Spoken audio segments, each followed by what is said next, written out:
Hi, third grade. We're in chapter 13 of Amon's adventure, and it's called Centurions. Amon's fingers ached to touch his father one last time, but he knew that to do so would mean death for both of them.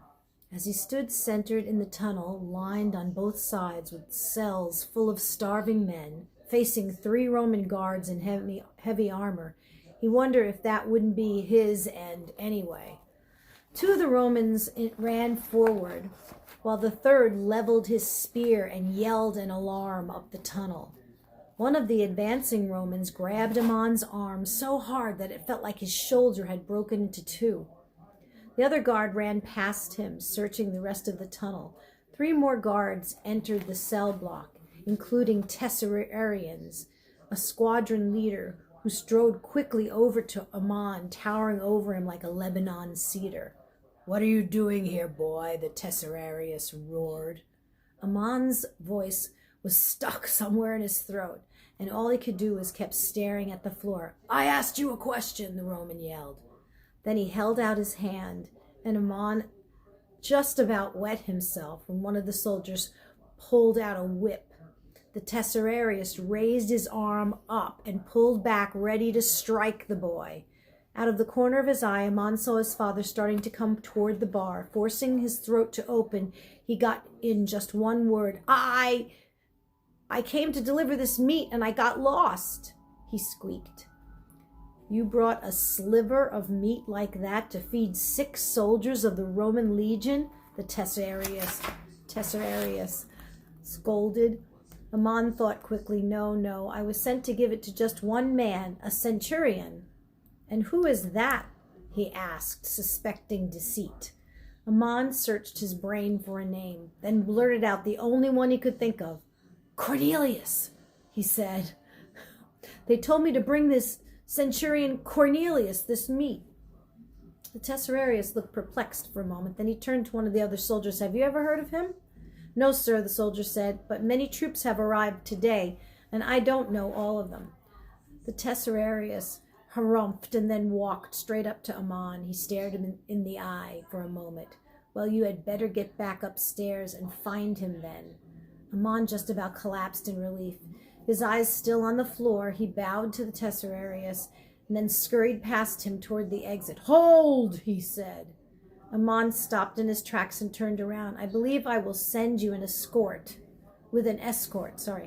send you with an escort," he said. He motioned to one of the guards to go with Amon, who then trudged back through the gates and up the stairs, wondering all the while how he would get out of this. Back up in the busy main hallway, the soldier with Amon asked several others if they'd heard of a centurion named Cornelius. None of them had. He thought for a moment and said, "Come with me." A moment later, Amon found himself in a room facing a real centurion. But this one was not called Cornelius. He remembered to keep his eyes looking at the floor as the centurion looked at him. "So," the centurion said, rising from his seat behind the table, "you were sent here to serve Cornelius." This Roman seemed to be at least twice as big as the others. He paced around Amon, talking to the boy from behind his back. And how is it, do you suppose, you were to serve a centurion who has not arrived yet?" Amon sucked in his breath. At least this meant that Cornelius would be here. Now all Amon had to do was stay alive long enough to find him. I do not know. I was just told." "Silence," he said. From the corner of the room, the soldier who had brought Amon to the centurion let out a snicker. The centurion swung around to the soldier and yelled, "Return to your post and ask your Tesserarius how to behave like a soldier in the Roman legion."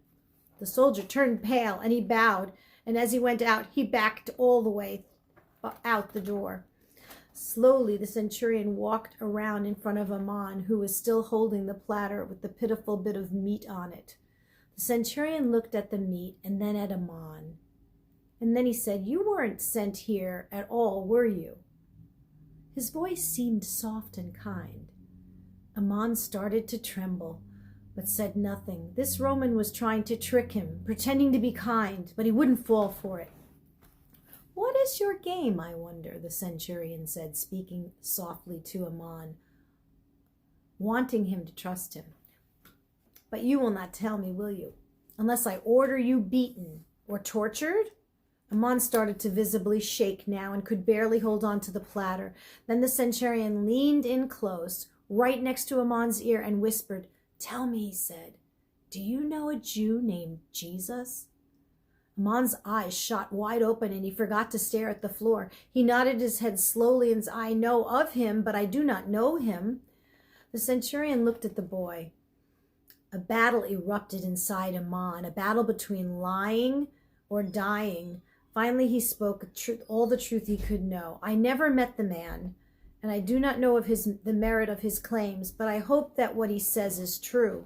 The centurion leaned back against his desk and looked at Amon for a long moment. "I have met him," the centurion said, "and I believe in him." Amon's eyes shot wide again, and he stared at the strange Roman. "He healed one of my servants," the centurion said, "a man paralyzed and suffering. He didn't even touch him. He wasn't even near him. But I had heard Jesus speak, and his words drove me to belief." And then the centurion concluded, "He proved himself true." Amon stood there with his mouth hanging open. Now the centurion said, "Why do you seek Cornelius?" Amon hesitated for a moment, and then he said, "He is a friend of my father's, and I must speak to him on urgent business." The centurion thought about this and then sat at the table and wrote on a parchment. "Very well, he will be arriving this very night. Come back at sundown and give this parchment to the guard at the gate." Amon took the parchment. "May God grant you wealth and old age for your kindness to me," he said with a bow. "I'll take that meat," the centurion said, to Amon's surprise. "And when you leave here, cry." Amon gave him a questioning look, and then with a smile, the centurion said, "My men will expect that I have been cruel to you." Amon smiled back in understanding, and then he slapped himself twice in the face and started sobbing. He exited through the door, and though he was careful to keep his eyes down, he noted the two soldiers standing guard outside, smiled to themselves as he left. Walking as fast as he dared, Amon went back up through the tunnel to the court of women. He put the platter back in the stack. To the court of Israel. He put the platter back on the stack and then rushed into the court of the women to find his friends. "Amon!" Benjamin called. Amon found them under the portico.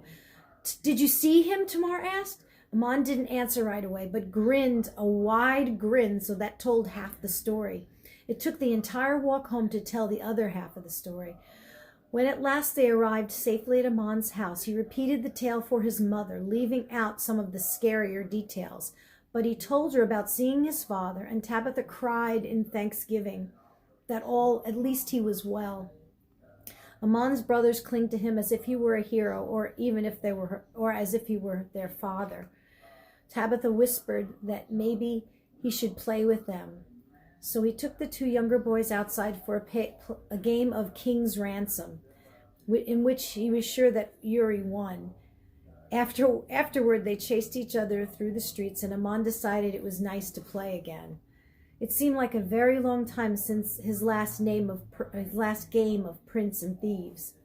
On the way back to the house after the games, Uri came up to Amon and held his hand out. "When is father coming home?" he asked. Amon did not know what to say. He will be gone for a while," he said. "But how long?" Amon stopped and knelt down next to the boy. "Uri," he said, "father has been accused of a terrible crime, and he may have to die." Uri looked innocently back at his brother and said simply, "Oh." A moment later, Amon, "Will father then come back after he dies?" Tears flooded Amon's eyes, and he held both of his brothers close to him. "Yes," he whispered to Uri through the tears, "father will be home after he dies." Amon held his brothers for several minutes.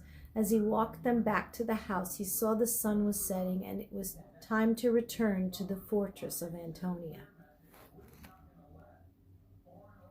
I will instruct you and teach you in the way you should go. I will counsel you and watch over you. Psalm 32, verse 8. God does not expect us to know his will automatically or to find his way by ourselves. He is ready and willing to take us by the hand and lead us where he wants us to go, which incidentally is exactly the place we would want to go if only we could understand. It's hard for Amon to believe that a Roman centurion would help him. Harder still to believe that the centurion is a follower of Jesus. Yet he's willing to learn, willing to believe, willing to give God a chance. As you open your heart during Lent and seek the God of Easter, allow him to teach you, to counsel you, to watch over you. Allow him to be the God of your life instead of trying to run the show yourself. It's all a part of rending your heart. Good story. Good things to think about, especially now. Good night.